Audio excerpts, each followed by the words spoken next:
En 2024, Laval Agglomération s'est engagée dans l'élaboration de son schéma de cohérence territoriale et de son plan local d'urbanisme intercommunal.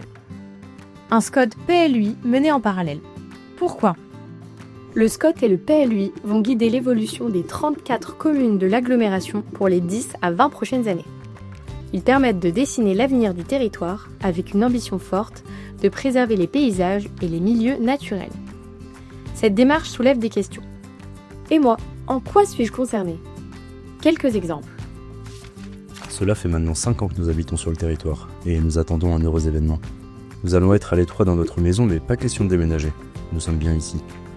C'est l'occasion pour nous d'agrandir et rénover notre habitation. L'ensemble des règles d'évolution possibles se retrouvent dans le PLUI. Pensez à bien les consulter avant de commencer votre projet. Et bientôt, il y aura un nouveau PLUI. Au-delà de fixer de nouvelles règles, l'élaboration d'un PLUI et d'un SCOT est l'occasion d'imaginer ensemble comment évolueront les communes de l'agglomération. Cela fait 5 ans que je suis à la retraite. J'étais agricultrice et j'habite toujours sur mon exploitation, mais je n'ai malheureusement pas trouvé de repreneur.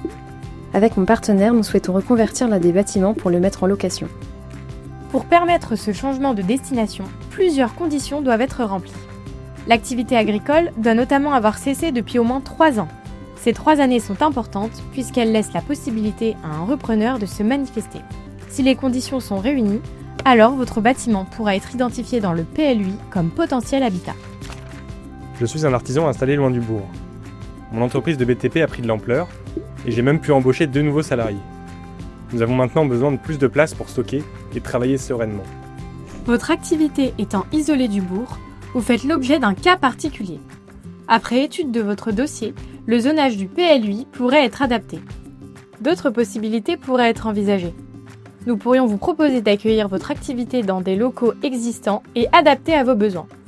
Le PLUI est un outil qui vise aussi à protéger les espaces naturels agricoles et forestiers. Les règles qui y sont inscrites limitent donc plus le développement sur ces espaces que dans des milieux déjà urbanisés. Et vous, qu'en pensez-vous ? Tenez-vous informés et participez. En ligne, dans vos mairies ou aux réunions publiques.